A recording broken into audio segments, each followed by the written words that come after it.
Good day, my name is Wouter van de familie Raatgever. I'm from the Netherlands and I'm a management trainer, leadership trainer in big companies, and also I had my own company in the same topics.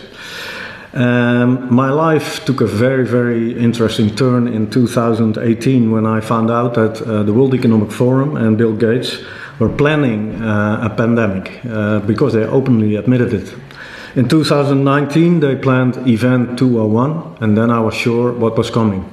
I was warning my friends, and on the 11th of March 2020 the pandemic was proclaimed and I became a full-time whistleblower because all my contractors and all the people I worked with, they just excommunicated me because I was whistleblowing. On the 30th of May 2020 I gave my first address to 200 people in The Hague. On the Koekamp, it's a big square next to the Malieveld, where many demonstrations were in the Netherlands.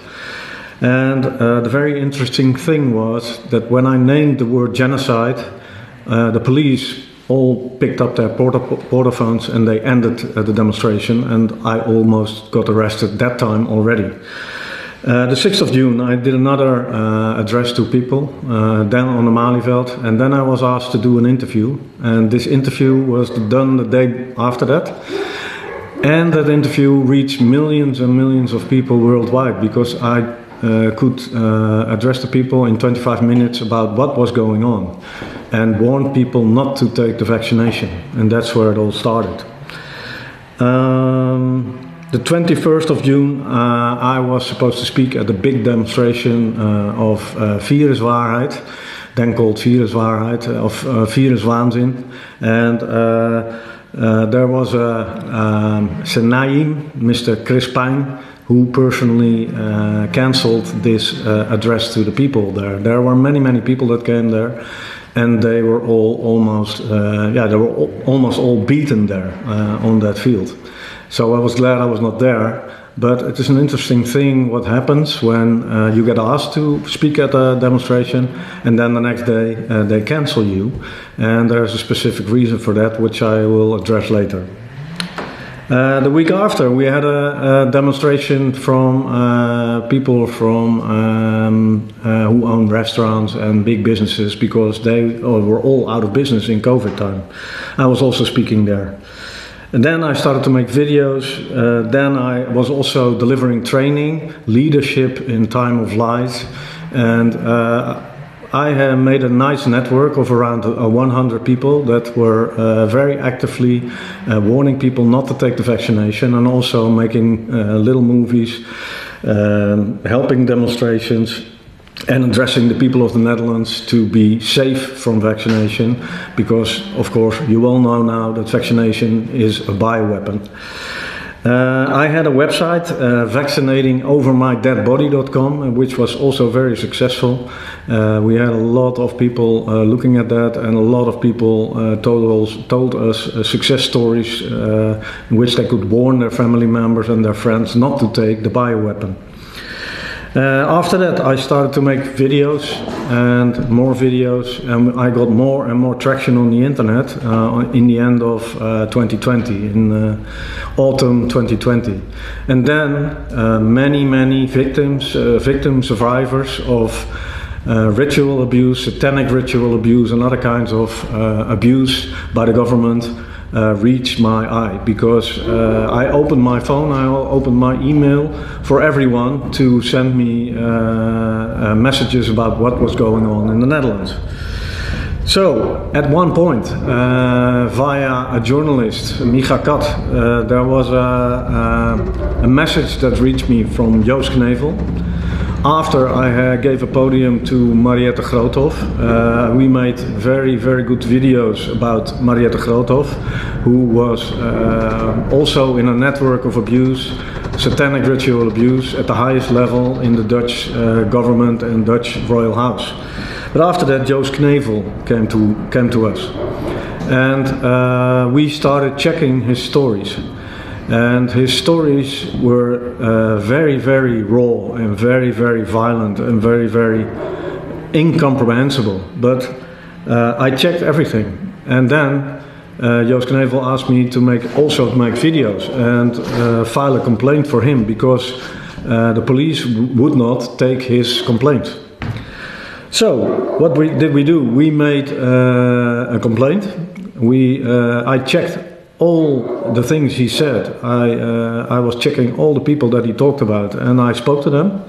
I went to Bodhava. This is the town where this all happened, and I talked to a lot of people there, and we found out that everything that he was talking about was true, was provenly true. So we thought, we have a case here, so we file a complaint. Now, the first complaint Joost did himself, and it was not taken in. So Joost started an extra procedure to get the police to go to work. But after that, I filed a complaint for him. After that, we went to the police office personally with USB sticks and with the complaint, and we filed a complaint physically in Bodhava. Also, they did not take it in. And then after that, I filed another complaint to all the lead prosecutors in Holland, the highest of the highest. I sent them a letter that they could not refuse, and they had to sign for it. And still nothing was happening. And what we then started to do, we created the Red Pill Journal. And we made 4 videos about the story of Joost Knevel. And the case Bodhava, the story of Joost Knevel. You can find that on BitChute, and you can find that on Rumble if you look for it. We started making those videos, and we had a lot of traction. We became very, very well watched. We had millions of views, and the story of Joost became very, very big news. At one point, Joost asked me to lay flowers on the graveyard where a few of his friends that died way too early, around their 30s, to bring flowers there. And this was followed up by hundreds of people, maybe thousands, in the middle of winter of 2021. And then, the government started to act against us. First, we got a civil case against us. They tried to stop us with the flower action. So the interesting thing was that they claimed that they made 200,000 euros cost per person that was making the videos. So me, Joost Knevel, and this journalist, and another guy. And after that, on the 2nd of June 2021, I was arrested by by a squad team of 40 people, military trained guys with bulletproof vests, helmets, machine guns, everything, while I'm not so big of a guy. So this is the way they handled our complaints. But what really happened was, of course, that the people high in power that we were filing complaints against, and one of the biggest one is Jaap Tamino van Dissel, who is also in the case of Stasse and Van Kessel.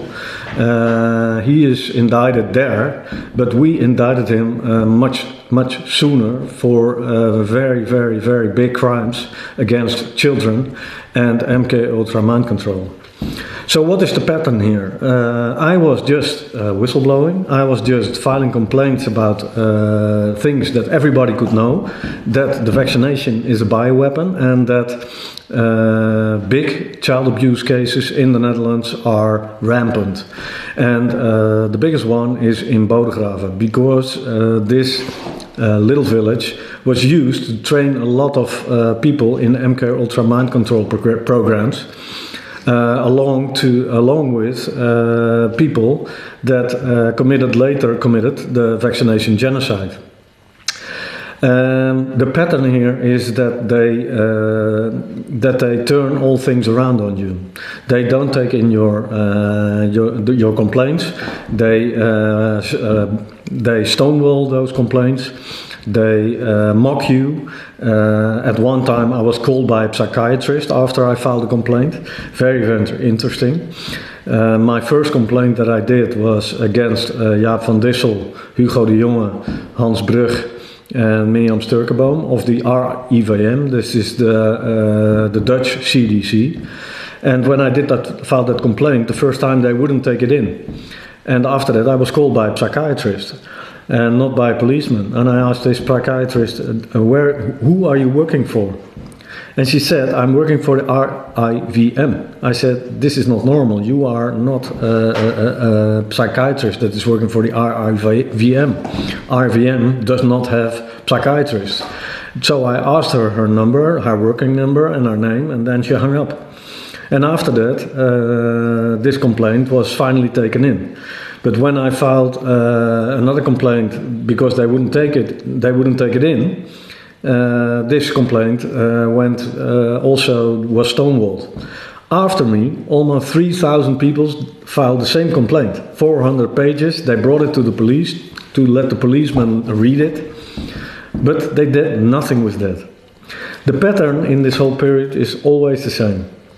You file a complaint, then they start harassing you, and in the end, when you keep going and you get successful in your whistleblowing, they arrest you with brute force. And I was in jail for 18 months.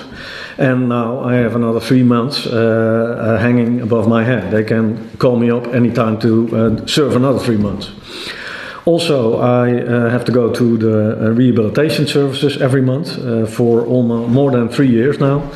So this has a very, very big impact in my life. But now we have the Epstein files. And since we have the Epstein files, it's very simple.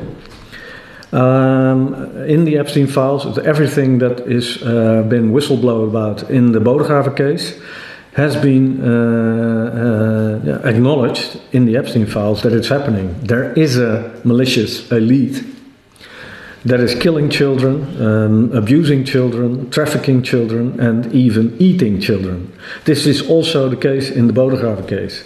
So people like Jaap de Mine van Dissel and the other people that are indicted in these cases, they use justice department as a weapon against people like me, Alice Bosman, Micha Kat, Joost Knevel, Niels Hoekman, Fleur van der Pols, and Mariette Groothoff, Niels Raume, Peggy van Rooij, and many other people. And now here's my request to you all. When you see this video, would you please share it?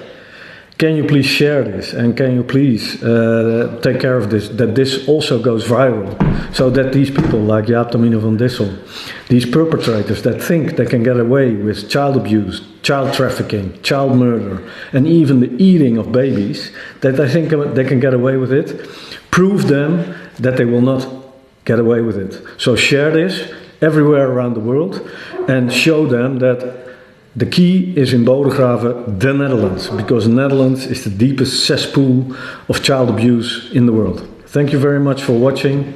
I'll see you next time. Ik wil die shirt nog even zien.